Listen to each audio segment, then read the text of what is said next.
very good morning dear student. Today we will discuss internal treatment of water. इसके पहले हमने external treatment की सारी मेथड डिस्कस की है, लाइम सोडा, जियोलाइट और आयन एक्सचेंज प्रोसेस। और उसके बाद हमने इंटरनल ट्रीटमेंट में कैल्कोन कंडीशनिंग में डिस्कस की। अब इसके बाद कुछ रिमेनिंग और 3 मेथड्स हैं, उनको हम डिस्कस करेंगे।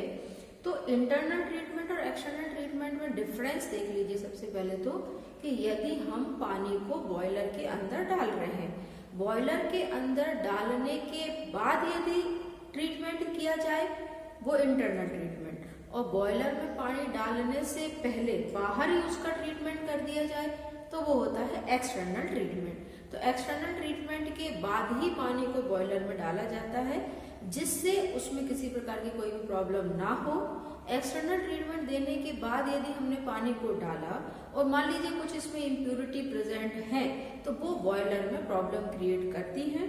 तो इस वजह से हमको फिर वो प्रॉब्लम क्रिएट ना हो, इसके लिए बॉयलर के अंदर ही कुछ ट्रीटमेंट दिए जाते हैं जिनको हम बोलते हैं internal treatment. Conditioning.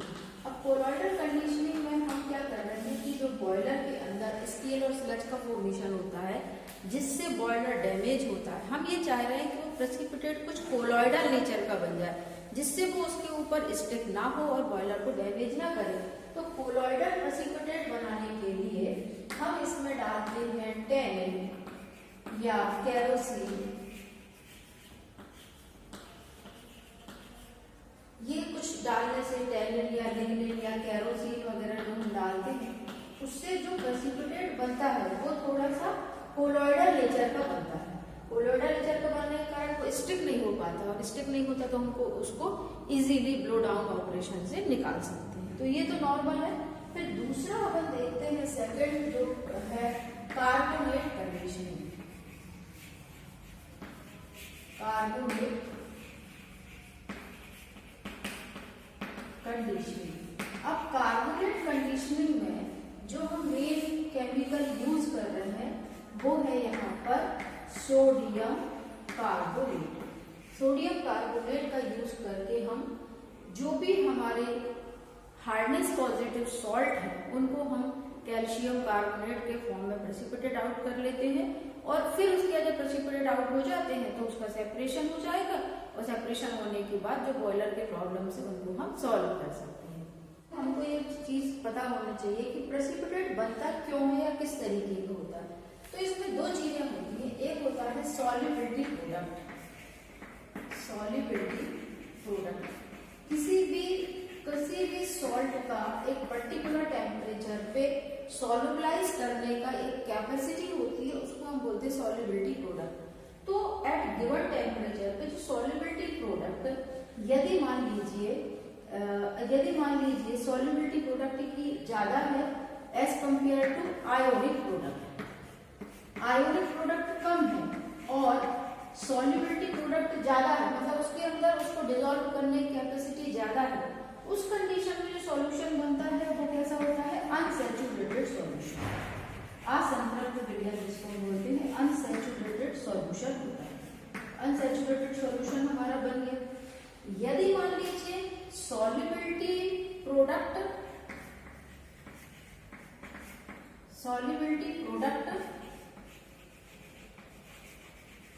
Equal to ionic product, यदि ये कंडीशन बनती है कि सॉल्युबिलिटी प्रोडक्ट और आयोनिक प्रोडक्ट जो दोनों अगर बराबर होते हैं तो जो सॉल्यूशन बनता है वो होता है सैचुरेटेड सॉल्यूशन।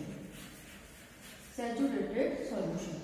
और यदि मान लीजिए ionic product is greater than solubility product, ionic product की वैल्यू जब यहाँ पर सॉल्युबिलिटी प्रोडक्ट से ज्यादा हो जाती है उस कंडीशन में प्रेसिपिटेट बनता है। तो ये चीज आपको अच्छे से नॉलेज में होना चाहिए कि यदि किसी भी चीज का प्रेसिपिटेट बनता है, अवक्षेप बनता है, तो किस कंडीशन में बनता है? वो कब बनेगा? कि जब उसकी घोलने की क्षमता से भी ज्यादा आयंस अधिक आ जाते हैं तो वो अपने आप में उसको क्या कर देता है? प्रेसिपिटेट आउट कर देगा। इस कंडीशन में प्रेसिपिटेट बनता है। अब ये जो कॉन्सेप्ट है, इस कॉन्सेप्ट से ही हम जो भी यहाँ पर हार्डनेस पॉजिटिव सॉल्ट जो डिसॉल्व कंडीशन में है उनको हम कैसे प्रेसिपिटेट आउट करेंगे वो हम यहाँ पर समझते हैं। तो सबसे पहले देखिएगा कैल्शियम सल्फेट जो कि हार्डनेस कॉज करता है। अब कैल्शियम सल्फेट जो हार्डनेस कॉज करेगा जब वो सैचुरेटेड कंडीशन में होगा तो देखिएगा क्या उसमें बनेगा, उसमें ये बनेगा कि जैसे कैल्शियम सल्फेट है, अब उसका जो सॉल्युबिलिटी प्रोडक्ट है जब वो सैचुरेटेड कंडीशन में होगा तो उसमें क्या होगा कि उसके जो आयोनिक प्रोडक्ट जो रहेगा और उसका जो सॉल्युबिलिटी प्रोडक्ट रहेगा वो कैसा रहेगा, इक्वल रहेगा। अब इक्वल रहेगा और अब हमने इसमें इसको प्रेसिपिटेट कराने के लिए हमने यूज किया है सोडियम कार्बोनेट। तो सोडियम कार्बोनेट जब यहाँ पर ऐड करेंगे हम तो यहाँ पर क्या बनेगा, कैल्शियम कार्बोनेट का फॉर्मेशन हो जाएगा और इसके साथ साथ यहाँ पर Na2SO4 बन जाएगा।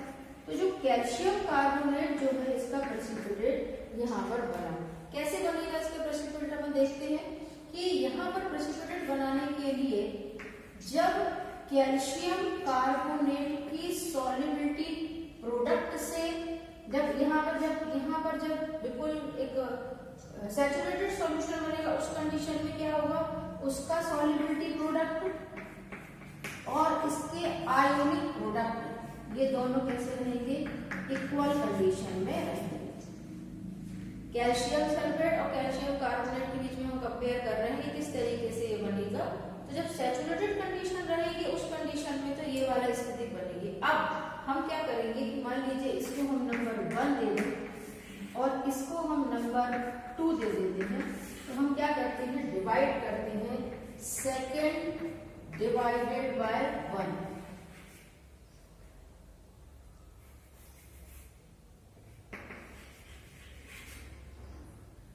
Divided by 1। अब हमने यहाँ से डिवाइड किया, डिवाइड करने पर जो हमारा यहाँ पर बनेगा वो किस तरीके से हो जाएगा, देखिए KSpCaCO3 equal to calcium plus plus ion carbonate minus minus ion और अब अपॉन कर रहे हैं, अपॉन KSp कैल्शियम सल्फेट उससे बनेगा calcium plus plus ion and SO4 minus minus ion, ये हो जाएगा।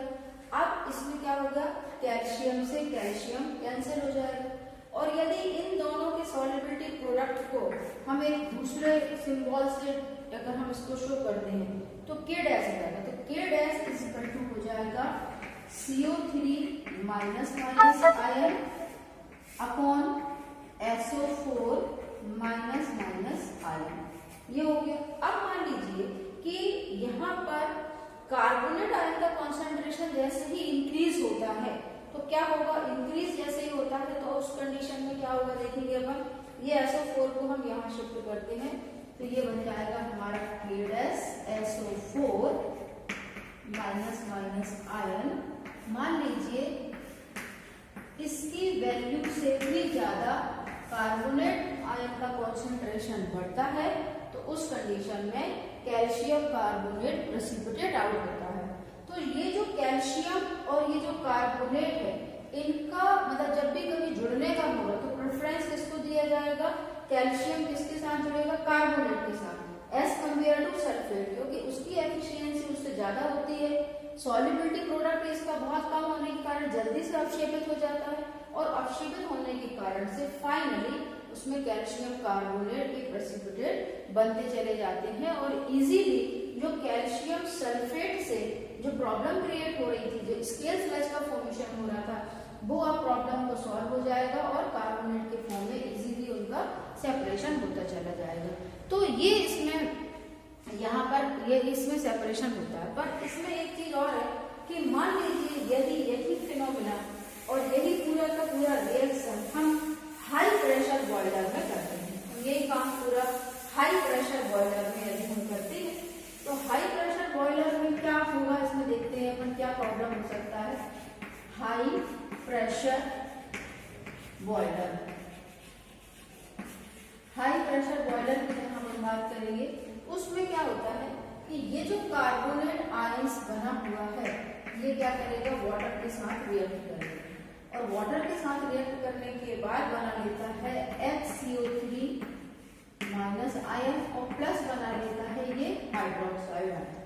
अब उसके बाद ये HCO3 ion again react with water और वाटर से रिएक्ट करने के बाद इसमें बनता है H2O plus CO2 plus OH minus ion. अब ये जो OH माइनस आयन जो रहते हैं ये एक्चुअल में बेसिक है, इसीलिए ये क्या क्रिएट करते हैं, ये क्रिएट करते हैं कास्टिक इम्ब्रिटलमेंट। तो कास्टिक इम्ब्रिटलमेंट का प्रॉब्लम जो है वो और इसमें यहाँ पर प्रॉब्लम क्रिएट करने लगता है। इस वजह से हम हाई प्रेशर बॉयलर पर इनको यूज नहीं करते हैं, नहीं तो जहाँ प्रॉब्लम सॉल्व होता है उसमें कहीं और ज्यादा दूसरे प्रॉब्लम क्रिएट होते हैं। कास्टिक इम्ब्रिटलमेंट क्या होता है इसका अलग से मैंने वीडियो बना दिया, आप जरूर उसको प्लेलिस्ट में जा करके पूरा उसको देख सकते हैं। सारे boiler problems, water softening method और इंटरनल। आई होप इसके कॉन्सेप्ट क्लियर हुए होंगे। यदि कहीं पर भी कोई भी डाउट है तो आप उसको कमेंट सेक्शन पे लिख सकते हैं। Thanks for watching, subscribe my channel and take care.